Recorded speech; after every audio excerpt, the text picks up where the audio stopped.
Club Éco d'Objectifs Aquitaine. Nous avons le plaisir d'accueillir aujourd'hui Philippe Massol. Bonjour. Bonjour. Vous êtes le directeur de la future Cité des civilisations du vin. Un projet donc d'ampleur. J'aimerais qu'on en parle par quelques chiffres. Est-ce qu'on peut évoquer l'investissement nécessaire pour ce projet et peut-être le nombre d'emplois qui vont être associés? D'accord, donc effectivement, quelques données un peu clés du projet. Donc on est sur un projet dont la valeur va être aux alentours de 65 millions d'euros d'investissement, qui sont portés par un vrai cofinancement public, mais également privé. On retrouve l'Europe, l'État, la région, la communauté urbaine de Bordeaux, la ville de Bordeaux, le CIVB, la Chambre de commerce, et puis des mécènes, et je sais qu'on en reparlera un petit peu après. Les mécènes ont un rôle extrêmement important dans ce financement. En matière d'emploi, ce sont des centaines d'emplois qui vont être créés grâce à ce projet, de manière directe, indirecte et induite, et notamment en emploi direct, ce sont 150 emplois qui vont être créés donc d'ici le début de l'année 2016 pour pouvoir exploiter la Cité des civilisations du vin. Des gens que vous allez recruter en Aquitaine, en France, à l'international? Alors aujourd'hui, on a la cartographie de nos emplois alors ce n'est pas un engagement de notre part, mais je pense qu'on peut tout à fait considérer que 100% des emplois qu'on va recruter seront des emplois qu'on va trouver dans, je dirais, le Grand Bordeaux. D'accord. Alors je reviens un peu à la genèse du projet, en tout cas à son objectif. Un bâtiment très innovant avec une architecture très particulière, une scénographie elle aussi très innovante qui aura pour but de présenter les vins de Bordeaux, mais aussi les vins du monde entier. Oui, alors c'est même la dimension, elle est beaucoup plus large et c'est à chaque fois intéressant quand on en parle parce que ce lieu, en fin de compte, il a pour vocation de faire voyager les visiteurs, les faire voyager à la fois dans le temps et dans l'espace à la découverte des civilisations du vin. Donc effectivement, Bordeaux, cette civilisation est particulière, elle est importante, elle a été fondamentale dans l'histoire du vin à l'échelle de la planète. Donc Bordeaux va être un peu un fil rouge, mais on va vraiment se déplacer dans toute la planète. On va partir 6500 ans avant Jésus-Christ, c'est là qu'on détecte la première origine, et puis on va progressivement, en revenant vers notre époque, se propager à l'échelle de la planète pour découvrir ces civilisations du vin qui ont en fin de compte toutes en commun une culture, et c'est cette culture qu'on va essayer de faire découvrir à nos visiteurs. Pourquoi avoir choisi justement cet aspect international, mondial? Vous auriez pu finalement vous limiter à une structure mettant en valeur les vins du sud de la France par exemple, ou les vins de Bordeaux plus particulièrement. Pourquoi cette dimension internationale? Alors je pense qu'elle est en fin de compte dans les gènes de Bordeaux. Pour répondre, je prendrai un parallèle qui est celui de Vinexpo. Vinexpo au départ était un salon consacré au vin de Bordeaux. S'il a le succès qu'il a aujourd'hui, c'est qu'il est devenu au fil du temps l'un des plus grands salons de la planète, et donc on y retrouve les vins du monde entier. Et Bordeaux, en tant que capitale mondiale du vin, a aujourd'hui une légitimité pour s'emparer d'un sujet qui n'est traité nulle part ailleurs, effectivement, que sont ces civilisations du vin. Donc on aurait très bien pu, on s'est posé la question au départ, quand on a choisi travailler sur le concept, et on a eu vraiment l'unanimité des gens qu'on a interviewés, qui étaient ou des gens du monde du vin, ou des gens du monde du tourisme, ou des gens du monde de la culture, nous ont tous dit, mais si on fait quelque chose à Bordeaux, il faut que ça raconte l'histoire du vin dans sa globalité, et pas que Bordeaux. D'accord. Est-ce qu'il y a un impact qui est programmé, on va dire, pour la filière?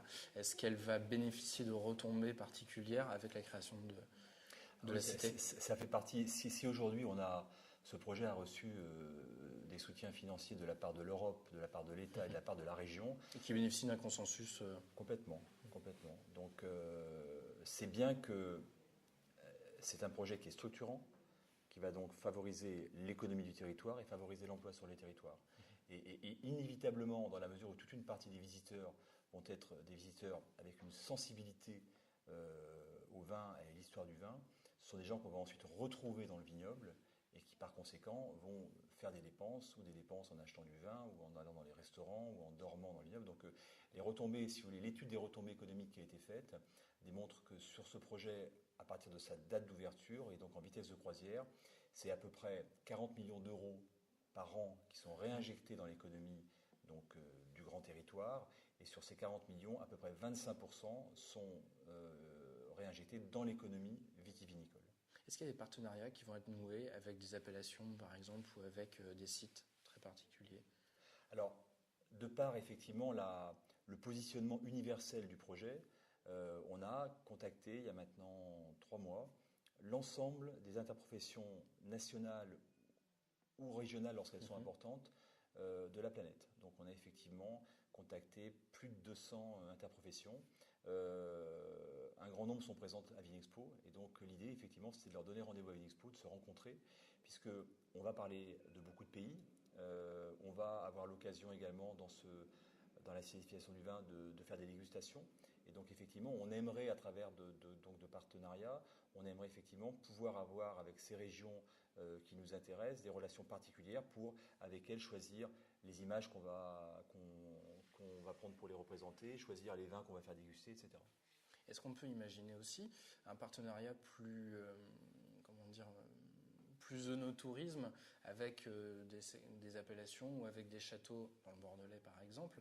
Je prends un exemple, on visite la cité et derrière on part les pieds dans la terre, si je puis dire, pour un aspect peut-être moins généraliste, mais en tout cas plus terroir, Bien pour sûr. aller visiter effectivement un château.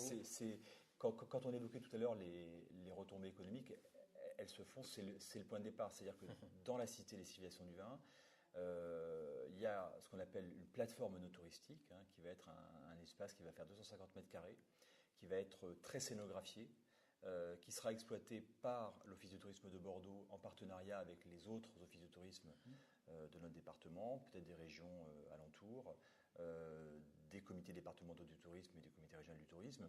Et l'idée de cette plateforme, c'est qu'effectivement, les quelques 500 000 visiteurs qu'on attend tous les ans puissent se renseigner sur des produits no touristiques, puissent les acheter et puissent, même s'ils le décident, partir immédiatement dans le vignoble, ou par la route, ou par le fleuve, puisqu'effectivement, au bout du site qu'on va occuper, il y aura un ponton, et que ce ponton, effectivement, va être le point de départ, on l'espère, de nombreuses navettes fluviales pour découvrir le vignoble. D'accord. Quel calendrier maintenant pour le projet? Quelles sont les prochaines étapes cruciales? Alors, là, on vient d'en franchir une qui était extrêmement importante, puisque lors de son dernier conseil municipal, la ville de Bordeaux, qui est maître d'ouvrage, a donc choisi le constructeur, qui va être Vinci. Ça veut dire une étape très symbolique pendant la semaine de Vinexpo, le 19 juin, qui va être la pose de la première pierre, et dans la foulée, on pense début du mois de juillet, le démarrage des travaux qui doivent durer 32 mois, ce qui nous amène en début d'année 2016 pour une ouverture effectivement programmée pendant le premier trimestre. D'accord. Ce qui vous permettra en plus de démarrer avec une année presque complète quasiment. Complètement. C'était l'objectif, c'est-à-dire dans la mesure où c'est un équipement qui ensuite va être ouvert tous les jours. L'idée effectivement, c'est de pouvoir rôder un peu l'exploitation sur un début d'année dont on sait que il est un peu plus calme, et d'être totalement prêt pour les premières vacances qui vont être les vacances de Pâques. En fait. D'accord. Combien de visiteurs attendez-vous la première année? Alors, on a le modèle économique sur lequel on s'est appuyé prévoit 425 000 visiteurs payants. On a un objectif, nous, qui est de dépasser les 500 000. Et on est plutôt, je dirais, rassuré, plutôt confiant sur la capacité, effectivement, à dépasser. Bordeaux accueille 3 millions de touristes par an.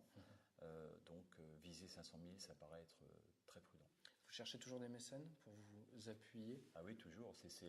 On évoquait tout à l'heure le financement. Le soutien des mécènes est absolument essentiel dans ce projet. Il va accompagner l'investissement.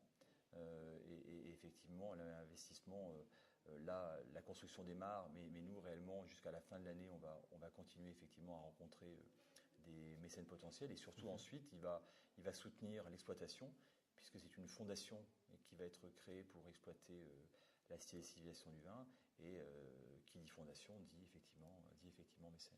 D'accord. Quelles sont les relations qui sont envisagées avec cet immense complexe hôtelier qui va voir le jour à côté, à quelques centaines de mètres en tout cas? Est-ce qu'il y a des passerelles effectivement qui vont être mises en place? Là, on parle d'un hôtel 4 étoiles, voire 5 étoiles, avec une partie commerciale également. Alors, on retrouve en fin de compte le projet de la cité des civilisations du vin. Il a démarré il y a 4 ans de manière opérationnelle. Et dans le projet de départ, dans le concept de départ, il y avait un espèce de cluster avec un centre culturel, un hôtel, des bureaux, des commerces. Donc 4 ans après, on retrouve cette logique avec 2 maîtres d'ouvrage distincts, un public et un privé. Et donc aujourd'hui, il est clair que les deux projets vont être intimement liés à un tel point que je pense que pour les visiteurs, ils doivent constituer une seule et même destination dans la ville de Bordeaux, avec effectivement un parti pris plutôt culturel, plutôt loisir, qui va être la Cité des civilisations du vin. Et en complément, comme on le voit maintenant, je dirais, dans toutes les grandes villes du monde où il y a des équipements comme ça thématiques forts, la clientèle est habituée à avoir un hôtel. On a un positionnement plutôt haut de gamme, donc effectivement, l'hôtel souhaité est plutôt un hôtel 4 étoiles. Et surtout, on souhaite que dans ce lieu qui va évoquer le vin, la dimension consommation est extrêmement importante, mais qui dit vin, dit art de vivre, dit gastronomie, etc., dit alimentation. Et donc la volonté, c'est de développer à côté de cet hôtel un concept qui est un concept de grand supermarché sur la thématique du Sud-Ouest, et que dans chaque rayon, je dirais, thématique, comme on a l'habitude de les connaître, on ait un point de restauration avec une carte très courte, et une carte très courte qui associe une carte de vin. Donc pour les visiteurs, ça va être un seul et même site, et on doit pouvoir passer de l'un à l'autre extrêmement facilement pour visiter, aller se restaurer, repartir faire un atelier dégustation dans la distillation du vin, repartir prendre l'apéritif sur la terrasse de l'hôtel, dormir à l'hôtel. Donc ça doit être très, très, très communicant. D'accord. Vous l'évoquiez brièvement tout à l'heure. J'aimerais qu'on termine cette interview en parlant de Vinexpo.